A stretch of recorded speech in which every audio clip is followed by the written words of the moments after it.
and welcome to Chords and Queens, the podcast dedicated to celebrating and amplifying the extraordinary work of female composers and musicians throughout history. I'm your host, Jennifer Athen, and I created this show because these remarkable artists and their groundbreaking works deserve to be heard, studied, and celebrated. Today, we're going to be talking about the life and work of Barbara Strozzi, an Italian composer and singer in the 17th century Venice. She is widely recognized today as one of the most prolific composers of secular vocal music and a rare example of a woman who published extensively in an era when female composers were often excluded from public artistic life.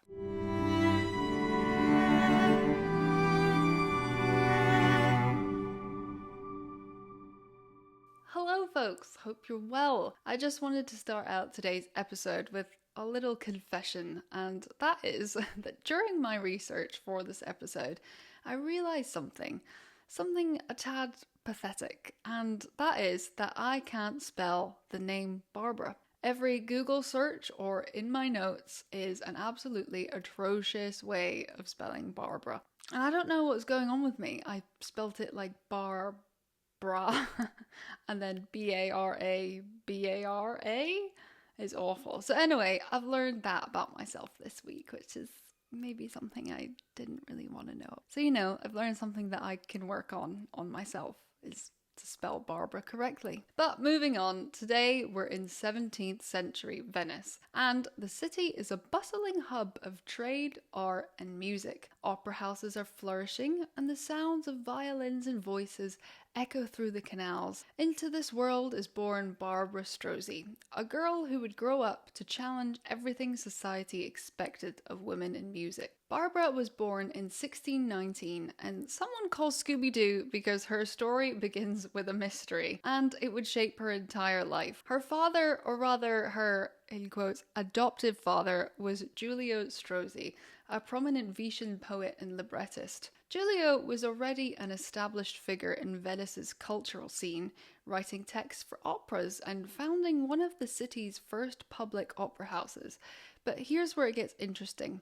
A tad Kardashian reality show, like some may say. Barbara was almost certainly Giulio's biological daughter, as she was born to his servant Isabella Garzoni in 17th century Venice. This kind of arrangement, shall we say, wasn't uncommon among the wealthy, but it meant Barbara occupied a unique social position, privileged yet a tad precarious.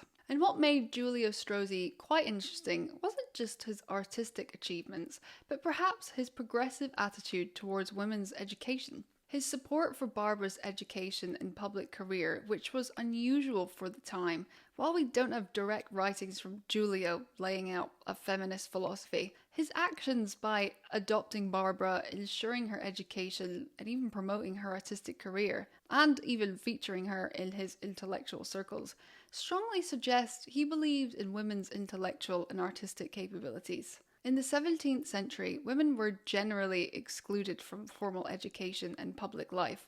Shock, especially in music and literature.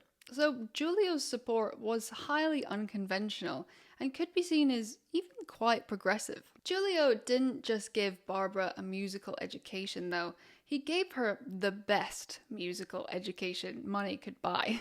He arranged for her to study with Francesco Cavalli, one of Venice's most celebrated composers, and a student of the great Claudio Monteverdi. Imagine being tutored by someone who learned directly from the master who essentially invented opera as we know it. Under Cavalli's guidance, Barbara mastered not just singing, though she became renowned as one of Venice's finest vocalists, but also composition, music theory, and performance. She developed the foundational skills that would make her, what I would grant, is one of the most technically sophisticated composers of her time. But Barbara's education went far beyond music. Giulio ensured she was well versed in literature, poetry, and philosophy. This intellectual foundation would prove crucial to her later success as a composer, as she often set her own texts and demonstrated a sophisticated understanding of how words and music could work together. By the 1640s, Barbara had become one of the central figures of her father's intellectual salon. Hang on while I Google translate this. Accademia degli Unisoni, You don't even want to hear my pronunciation of that. These academies were all the rage in 17th century Italy. Think of them as a combination of salons, debate societies, and concert halls where the cultural elite would gather to discuss, philosophy, literature, and music. Which sounds pretty cool, actually. It sounds very St Andrews, Glasgow Uni. It was through the academia that Barbara began to build her reputation as a composer and provided Barbara with a rare platform to present and test her compositions in an elite intellectual environment. This type of setting or networking likely played a major role in her early circulation of her music and in developing her reputation as a composer. Now, the 1640s have something of a blank spot in Barbara Strozzi's personal biography. There aren't many records from that period, but most historians believe she had a relationship with a Venetian nobleman named Giovanni Paolo Widman. He was a patron of the arts and a close associate of Barbara's adoptive/biological father. Barbara and Widman were never married, and in fact, she never married at all. But together, they likely had at least 3 children, maybe 4. Their son Giulio was born first, followed by 2 daughters, Isabella and Laura. There may have been another son, Massimo, as well. Later on, both daughters actually entered convents, and one of her sons became a monk. A bit of a trigger warning for the next bit I'm about to say, because it involves abuse. But here's where the story gets a little more complicated.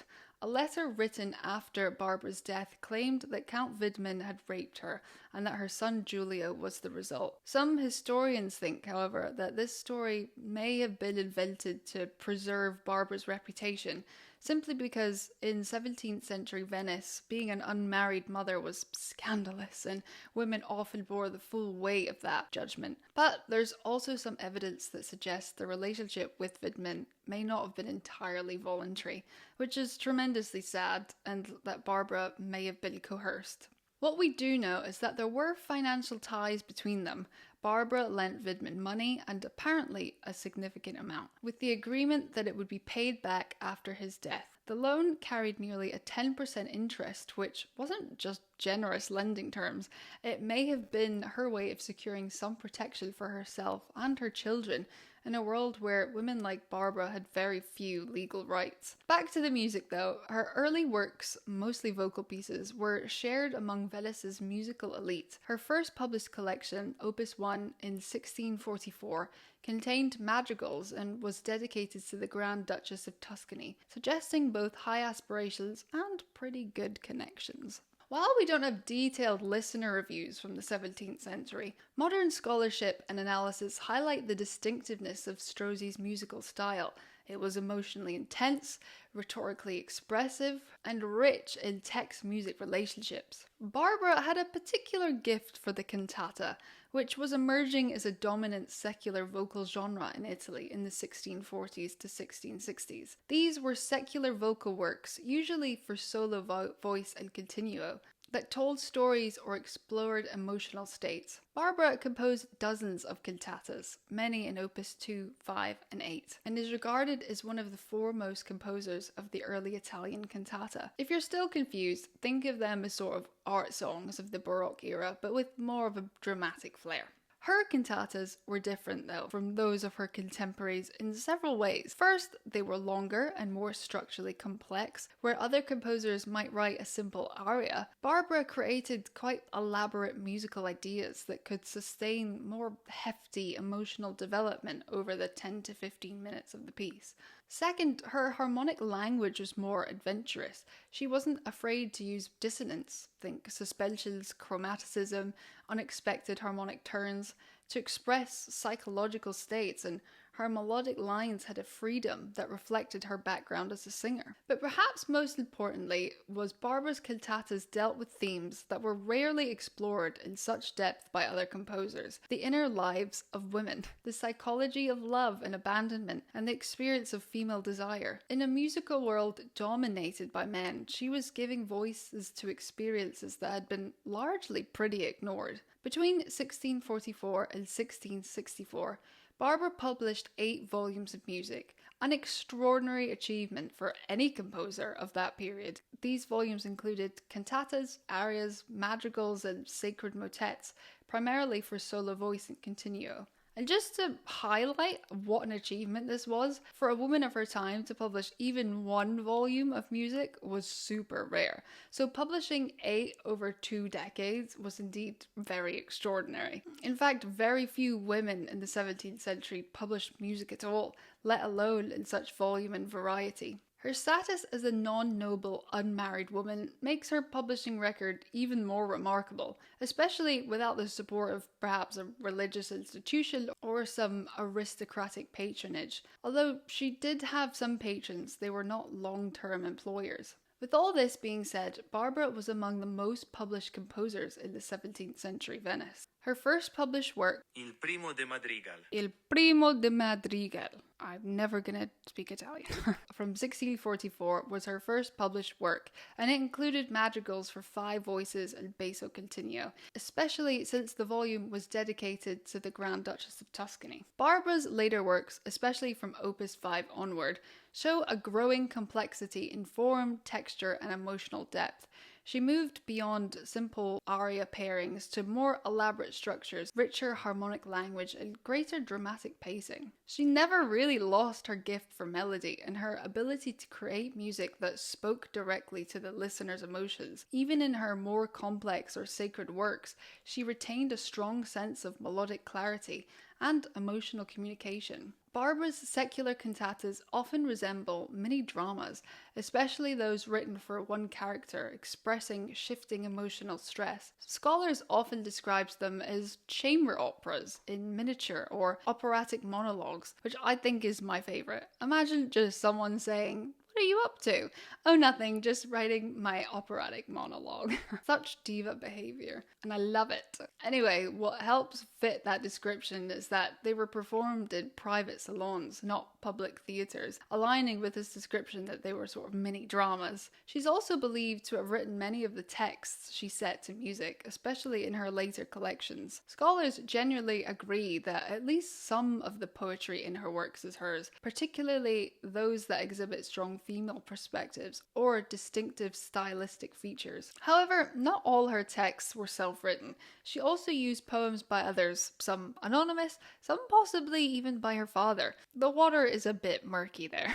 The reason being we know so little about the words is because most of her texts weren't explicitly credited, unfortunately. When composers write their own texts, they give greater expressive precision, tailoring those musical gestures to rhetorical ones. While some male composers also explored themes like unrequited love or inner turmoil, Strozzi's work often foregrounds the female perspective with emotional depth and agency. Her cantatas frequently explore themes such as female desire, autonomy and love, emotional resilience, compared to the idealized or often objectified portrayals of women in such male-authored music of the time. Her work is often seen as distinctively self-aware and even empathetic. Barbara's texts often present women as active narrators expressing longing, anger, defiance, or even philosophical insight. Examples include Lagrime mie, about a woman openly grieving and analysing her pain. Che si può fare? Che si